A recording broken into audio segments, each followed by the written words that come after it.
Hello everyone and welcome back to the Yukon Huskies Dynasty. Today, the Huskies face one of their main rivals. Today, Yukon matches up against an old rival in the UMass Minutemen. In recent seasons, Yukon and UMass have kind of gone their separate ways. UMass joining the MAC, Yukon, of course, joining the Big 12 and becoming really a powerhouse of college football. UMass has now joined the American, and in their first season there, they are 4-4. They had very good seasons year in and year out against MAC competition, and we felt they deserved the promotion to the American. But so far this year, they're not doing particularly well in this conference. The offense is headlined by Elijah Bjornsson, an elusive back from New Jersey. And they also have another big-time weapon in TJ Sawyer, the deep threat sophomore receiver who's already an 86 overall. But the biggest name player on the whole roster is Jabari Shockey,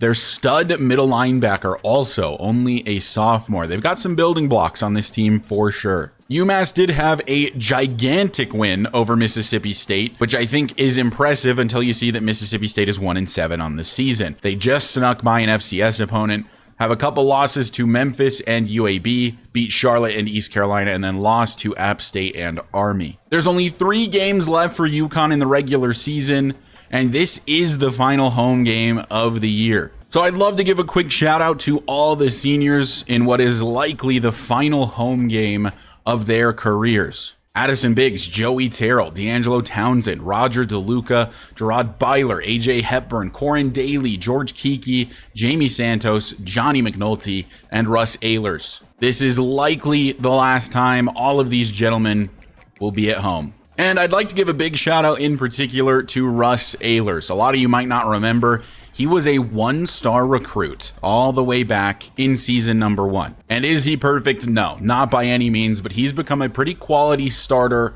at the interior offensive line. And of course, another 1-star guy, Johnny McNulty. He was the first commitment in the entire series, and he just continues to perform day in and day out. Whenever he's on the field, he's making plays happen. Hopefully we can do the seniors proud today with one last home victory. If things go our way, this will likely be the last home game of the season. A bad return sees UMass starting from their own 14 to begin the day. Dickerson sending Bjornsson out to the right, so by himself in the backfield. Will of course look to throw. He's under pressure, hit as he throws, but it doesn't matter. Finding his target, that's the tight end Lewis McBean. 2nd down and 9, once again sending Bjornsson to the right side. Dickerson to throw, and over the middle, finding a target for free again. And it's Lewis McBean once more. Their own 42 now. First handoff for Bjornsson. Biggs is right there, only 1 yard picked up. 2nd down and 9 from the 43. Dickerson to throw again, and another man wide open over the middle. And another free first. These short drag routes currently eating us alive on this drive. And the 48 now. The Yukon 48 for that matter. Bjornsson sent to the right one more time. Dickerson will look to throw. And another man over the middle. He holds on through the Joshua Dora hit. On 2nd and 2, they'll go to the ground with Bjornsson. And he breaks out of a tackle and finds a decent gain up to the Yukon 30. Currently no slowing down this offense. Under 8 minutes left in the first quarter now. Man comes over in motion. Fake jet to him. And then looking to throw with all kinds of time that finally runs out for Dickerson. It's Johnny McNulty bringing him down before he can scramble away. That will count as a sack for the senior and a 2-yard loss. 2nd and long from the 32. Dickerson back to pass. Under pressure again. Drag route to the right side. That is caught by Lewis Cameron. It makes it a more manageable 3rd and 6. 3rd and 6 from the 26. Dickerson throws outside. Good block picked up. Byler saving a touchdown, but it's a 1st and goal to the 4. Ended up being a bit of a screenplay for the receiver. Now a big time 1st and goal. Can UMass strike first? Dickerson running out of time, scrambling, throwing, and it's held on to in between 4 Yukon defenders by DJ Sauer. Touchdown UMass, and they will get on the board first. Their receivers have sticky hands. Even when we're there early, they do not drop the ball, and they just beat us through the air that entire drive. First and 10 from our own 25. UConn seeing the football for the first time today. Tobin getting a carry. Not a good block. Ends up finding 4 yards anyway. And Tobin will get the carry once again. Some running room for Dorian Tobin. Finding some open space, breaking a tackle and getting a first. First and 10, and Pelshak will look to throw. Gets this to Tobin once again. Fighting for yardage and finding another first. Already in UMass territory, Cadet checking in for Tobin. He will get the jet touch pass carry here. Good blocks downfield. Cadet can't make the one-man miss, but still a decent pickup for the halfback. First and 10, Pelshak. Back to pass, and he's going deep for Dalton. Schmizniak, catch is made, and he's into the end zone. Touchdown, Yukon. Often, Pelshak has struggled with overthrowing that corner route, but not today. Yukon strikes back very quickly with a touchdown from the junior Dalton Schmizniak. So first and 10 UMass. Let's see if this defense can figure itself out on this drive. Quick throw to the outside.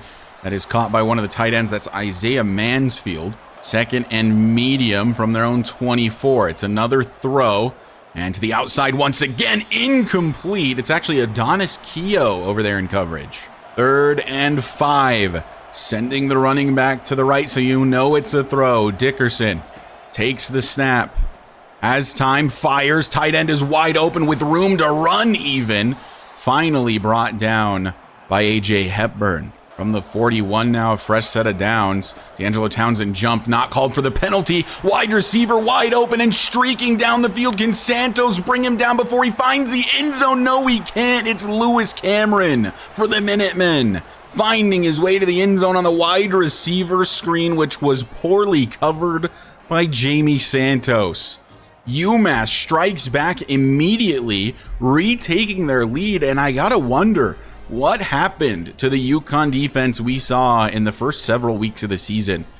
14-7 for UMass, and the defense showing no signs of life right now as Max Cadet getting a carry, but getting in the backfield is Cassius Witherspoon. And an incompletion on second down makes it a 3rd and 14. Pelshak will, of course, be back to throw. Sending one deep, but he's hit as he throws. Going to need a play from Dalton Schmizniak, and he comes down with it. What a grab from Dalton Schmizniak. That is incredible. Just a prayer of a throw from John Pelshak. The O-line did not hold up well. 3 guys were back there. Gets hit as he throws. It is just a wobbler, a duck, just a prayer from John. And Dalton makes the play. That is incredible. First and 10 from the 43. Blitz being sent. Throw over the middle. A really tight window throw from John Pelshak is completed. First and 10 inside the 30. Pelshak looking for Dalton again. Makes another grab. And John and Dalton are firing together on all cylinders right now. First and goal from the 7. Pelshak to throw. Wants Terry Overhauser fighting for the yardage, but he's just short of that goal line. Inside the 1-yard line, it's second and goal. It's the Wildcat formation. Cadet comes over in motion. Fake handoff to him, and Tobin's going to lose yardage. A man completely untouched in the middle. Now a 3rd and goal. Pelshak back in at quarterback. Looks to throw. He wants his tight end, but he's hit as he throws, and it falls incomplete. And the right tackle, Frank Davis, never even engaged. Embarrassing. Kick from Tyreek Hollis is on its way, and it is through. 14-10, UMass still with the lead, and the defense looking for answers. We are in the second quarter, 10:39 left to play in the half, and the Minutemen with a lead. Handoff to Bjornsson, and he's brought down by a number of different UConn defenders for a loss. The main issue we're struggling with right now, though, is the short passes. These drag routes just cooking us over the middle time and time again. 2nd and 11. Quick throw, a wide receiver screen, but this time not going anywhere. 3rd and 10 could desperately use a stop from the defense. Dickerson, all kinds of time to throw. He's going to take off to run, actually scrambling right side. Byler brings him down, but drags him past the first down marker. An embarrassing showing against one of the worst units we've played this season. Dickerson gets this over the middle, bouncing around in the air. It's caught by the Minutemen for a pickup of 2. I mean, what do you even say to that? Granted, it's only 2 yards, but the fact that that goes UMass's way is just saying something about our defense today. Dickerson over the middle, finding his target again. It's another first. There is just nothing that can be done right now to stop this offense. Everything they're doing is working. Dickerson, hands off. Bjornsson, blocking is pretty good, but a better tackle and a better play by Nate Putu. 7 minutes left in the half, bringing him in over in motion. Fake jet, fake handoff, looking to throw. Outside throw, need a good tackle, and Addison Biggs brings it to us. 3rd and 12 for UMass. Dickerson throwing, and over the middle, just need a tackle from anyone. And finally, we're going to force a punt from the Minutemen. It's about time from this defense. So a new drive for the Yukon offense. Under 6 minutes left to play in the half. Cadet will get a carry, finding a little bit of running room for a pickup of 5. So big time 3rd down and 5. Pelshak throwing over the middle for Dorian Tobin, picking up the first easily.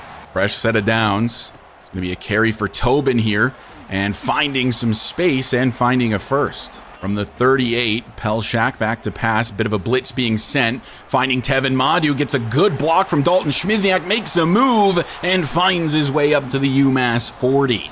Now 3 minutes left to play in the half, as John will throw over the middle, out of reach for Terry Overhauser. Had a man, but he just missed it. So now it's a 2nd and 10.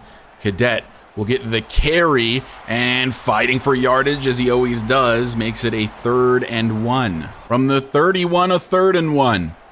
And it's a direct snap to Dorian Tobin. Some space here to the outside, finding the first easily and up to the 24. Another first down for UConn, moving right along this drive. This is a quick throw for Tobin, hit hard as he catches that one. 3rd down, Cadet checks in. Pelshak to throw. It's a running back screen for Max Cadet. Really good blocking. Can Cadet punch it in? No, he's stopped at the 2. A minute and a half remaining. Tobin lined up as the quarterback on a 1st and goal from the 2, out of the Wildcat. He'll bring Cadet over in motion. A fake to Max, a keeper for Dorian Tobin. He has the speed to find the edge and find 6 points. Touchdown, UConn. Dorian Tobin, a Heisman candidate, a big part of this offense, and the reason that we take the lead from UMass for the first time today. The defense was able to finally make a stop last time, but did give up a few first downs before that. A minute 12 left to be played, so clearly going to be going to the air. Dickerson, the pass, and over the middle, which has been killing us all day. Finding Lewis Cameron, they'll call a timeout. It's Dickerson, as he always seems to do, sending Bjornsson out to the left. From the 27, another throw, kind of over the middle again, and it's another solid pickup. We are just not covering the middle of the field very well right now. 1st and 10 from the 38. Darren Michelle has found his way into the game, and he's into the backfield. That is completed over the middle again. These in-breaking routes eating us alive. 2 timeouts used for UMass. They're approaching field goal range. McNulty hitting the man as he throws, but it's still completed to the outside to Lewis Cameron. A decent hit laid by Johnny McNulty. 1st and 10, 30 seconds left. Dickerson looking to throw to the outside and missing the mark. At this point, they're basically in field goal range, just trying to keep them out of the end zone. Dickerson throwing, finding a man on the drag route. It's Cameron once more, and he's short of that first down marker. With 16 seconds left, they call a timeout. 3rd and inches from the 21. Dickerson to throw. Blitz picked up by the blockers and throwing it away out of the back of the end zone. They're going to settle for the field goal attempt. This one about 38 yards from the right hash.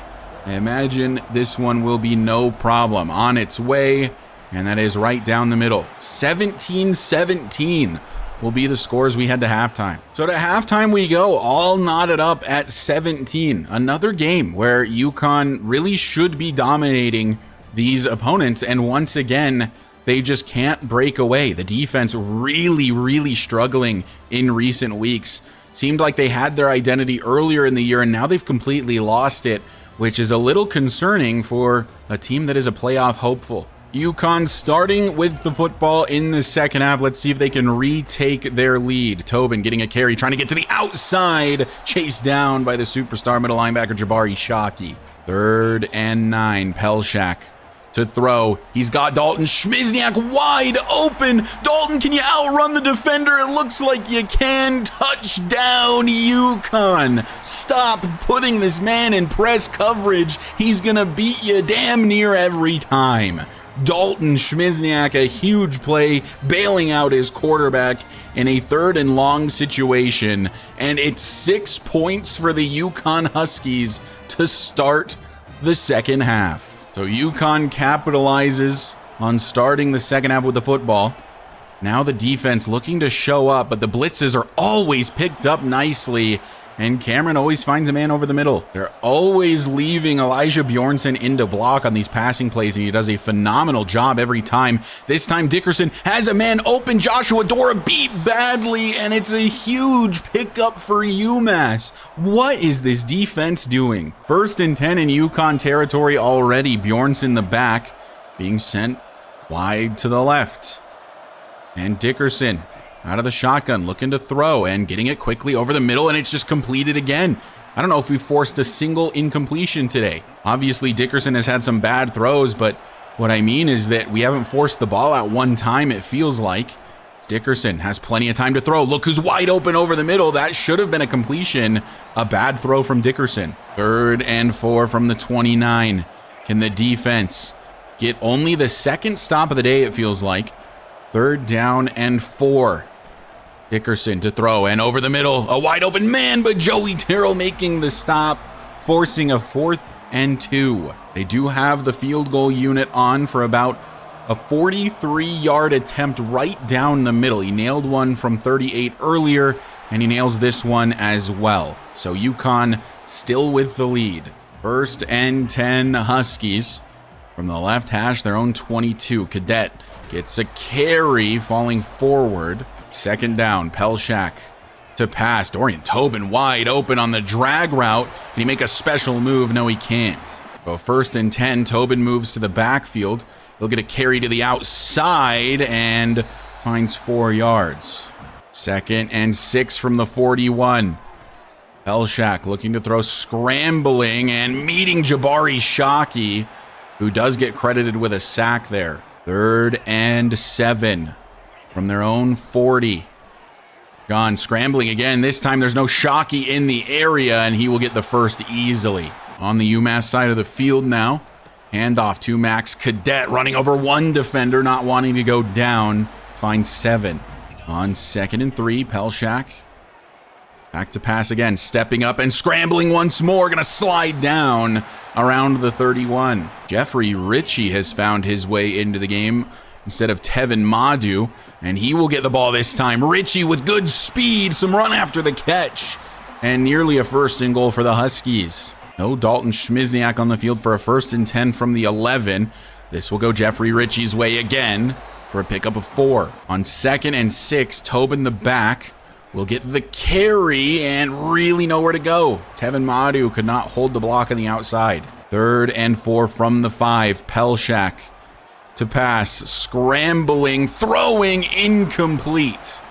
It'll be a 4th and 4, and UConn will settle for 3. Kick from Hollis on its way and right down the middle. A holding penalty on the kickoff return has UMass starting from their own 9. The way this defense has been playing today, I don't expect that to be much of a problem. Incomplete on the first attempt, though. Finally, a play where it felt like we actually forced the incompletion, and it wasn't just a bad throw from Dickerson. As Dickerson will hand off Bjornsson, nowhere to go. Addison Biggs is back there. 3rd and 9, certainly going to the air here, I have to imagine. Dickerson, plenty of time to throw, and over the middle, a good tackle from Joey Terrell. Forces a 3 and out. First time we've said that today. Seems like UConn is finally taking full control of this game. Still only up by 7, though, as Pelshak will throw. This one completed to Tevin Madu. Big hit from Jabari Shockey. 2nd and 4. Cadet will get the carry, blitz sent, not picked up. Now a 3rd down and 6 situation. Throw over the middle. Pelshak, no time. He had Dalton Schmizniak. He needed a second longer to throw and was not given that by the left guard, Nolan Lindsay. We really don't have much of a choice to punt it here. Officially, the fourth quarter is underway. UMass starting from their own 13. Dickerson hands off Bjornsson, and he's brought down by Joey Terrell. 2nd and 10. Another handoff, Bjornsson. This time brought down by Corin Daly and Addison Biggs. 3rd down and 8. Are we going to get another 3 and out from this UConn defense? Under some pressure, quick throw. Byler actually forces the ball out completely. Incomplete. 4th and 8. They'll punt again. The UConn defense has finally decided that they would actually like to play some football today. Gotten a couple stops in a row. 1st and 10 from the 48 for the offense. Can they reward the defense for their efforts? 2nd and 9. Trying to set up a running back screen. Max Cadet makes the grab and makes it a 3rd and medium. From the 46, a 3rd and 4. Pelshak back to pass. Finding Tevin Madu. He drops the football. He had so much open space and he drops it. The normally pretty sure-handed Tevin Madu with a bad drop. Just didn't look it into his chest, I guess. It's a free 1st down. That 1st down would have gone a long way to closing the door against UMass. Now instead they get an opportunity to tie if they can find the end zone on this drive. Dickerson will look to throw. Has his wide receiver. In fact, that's the running back, Elijah Bjornsson. What was Addison Biggs doing? Now from the 45, man coming over in motion. Fake jet fake, handoff, down goes Dickerson. Did you really think Adonis Keough wasn't going to get his today? It comes in a big moment for Adonis. A loss of 6 on the sack. They've run that fake a number of times today. It did not fool Adonis this time. 2nd and 16. Dickerson under pressure. It's a running back screen. Decent blockers. Kiki slowing him up for Byler to clean up the tackle. And it's a 3rd and 8. 8 minutes left to play.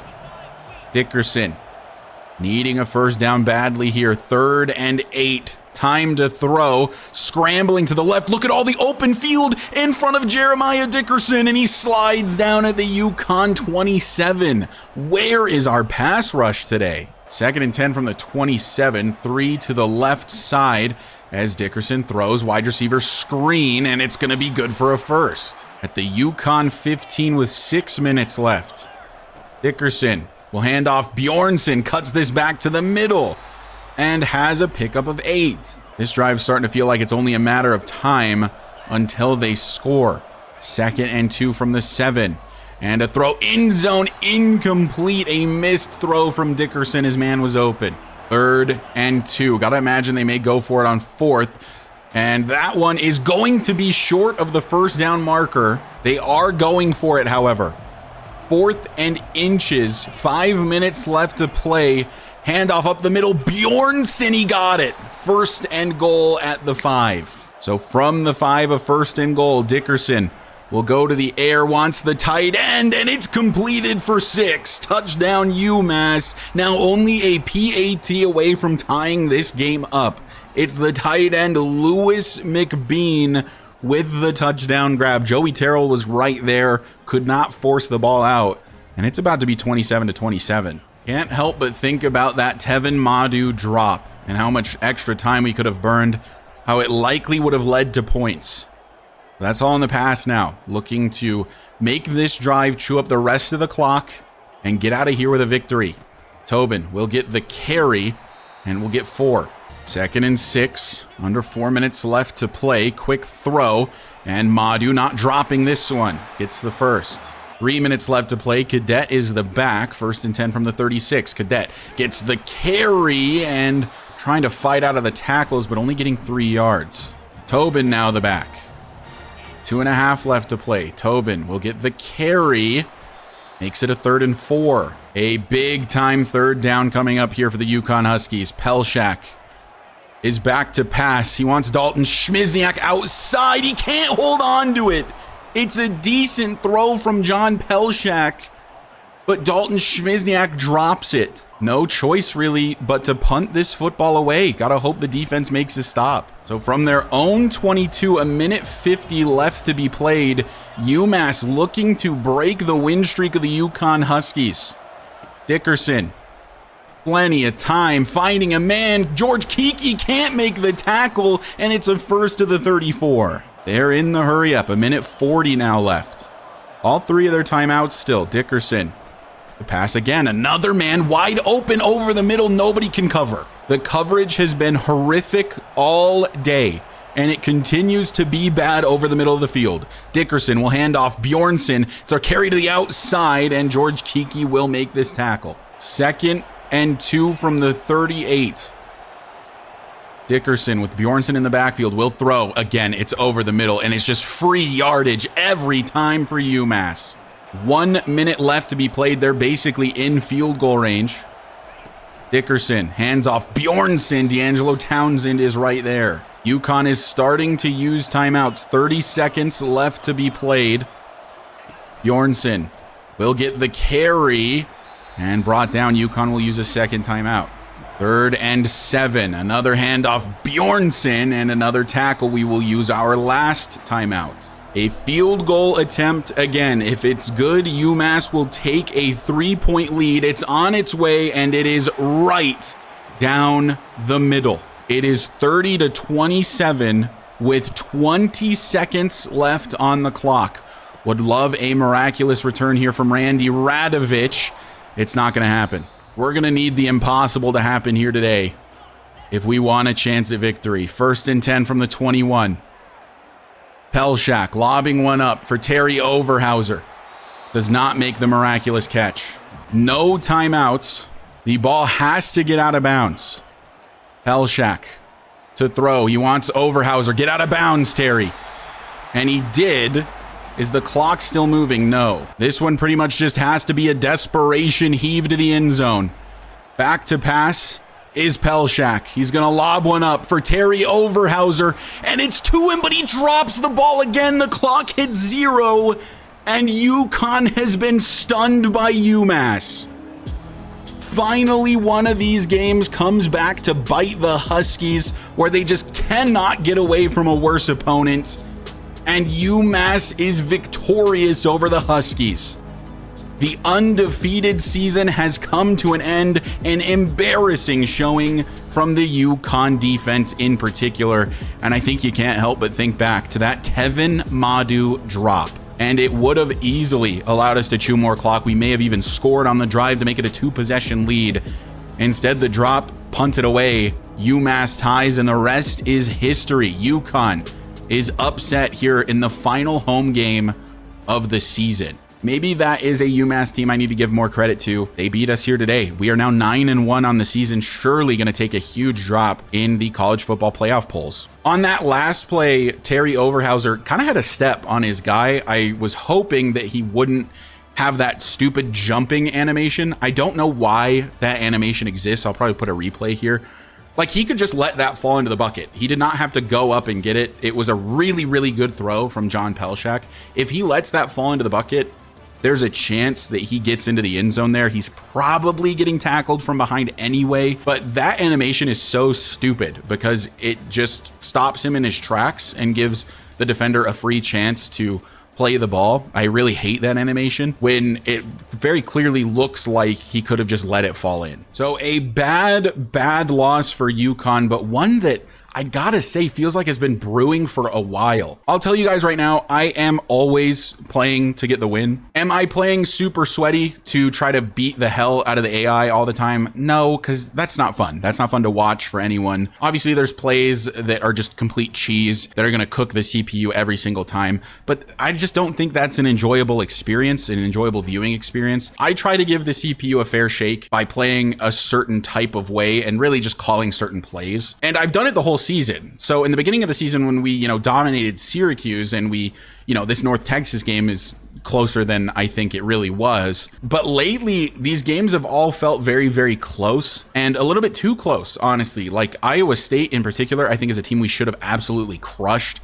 They hung around the whole time, and we probably should have crushed UMass as well. And they hung around the whole time, and they end up taking it. This defense has been really, really good at times and really, really bad at times. And then the offense is real hit or miss as well. We do average a good amount of points per game, so I don't think we can call the offense bad. And I mean, they put up 27 points, which isn't horrible. I don't know. Brutal loss, though. Luckily for us, we did not have any players visiting today. Would have been a huge hit to the influence we would have gained. Eric Soriano is visiting, but not until week 13. I have to guess that he's going to commit to Notre Dame after this week, but we shall see. I would really love to land this wide receiver, Eric Soriano. We're deep at wide receiver now. We've gotten a lot of commits, but to get a 6'4" guy with 96 excel and 95 speed is just something you don't really ever want to pass up on. And we may also lose Matthew Kane, an elusive back, but nothing to do at this point other than advance the week. And we do lose Eric Soriano to Notre Dame, a brutal hit.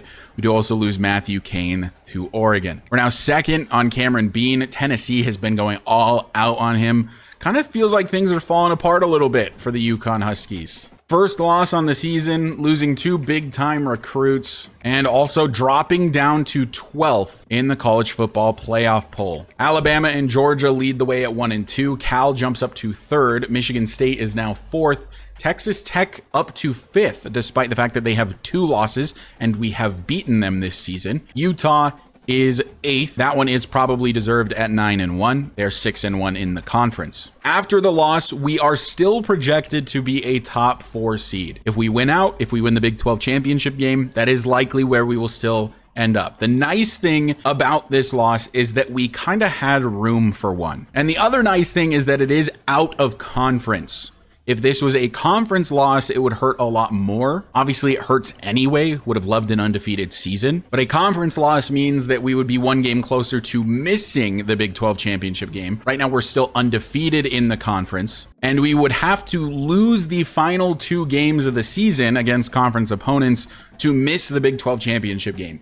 We're not quite a lock mathematically for the championship game. It is technically possible, obviously, that we lose those 2 games and some other things happen where Cincinnati, Oklahoma State, TCU, or Texas Tech could sneak in. But if we win one of the last 2 games, we are in the Big 12 title game. The last 2 games of the season are on the road against West Virginia and against Colorado. These are 2 teams that have struggled all season that we should be beating. But hey, that's been the story of the year, and we've been struggling throughout, especially the last couple weeks against Iowa State, and finally with our first loss on the year against UMass. But anyway, that is going to do it for this episode. Thank you guys so much for watching. I apologize for the devastating loss. It feels like a gut punch to me as much as it does to you, if not maybe even more. Shout out as always to the channel members. You guys are the reasons I continue to make videos. If you want to become a channel member, you can do so down below for as low as $1 per month by hitting that join button. But if you find yourself coming back on the regular and you aren't already subscribed, go ahead and hit that sub button for me. It does help me out a lot. And I will see you guys in the next episode where UConn faces off against West Virginia. Win, and you're in the Big 12 championship. Lose, and even more question marks arise.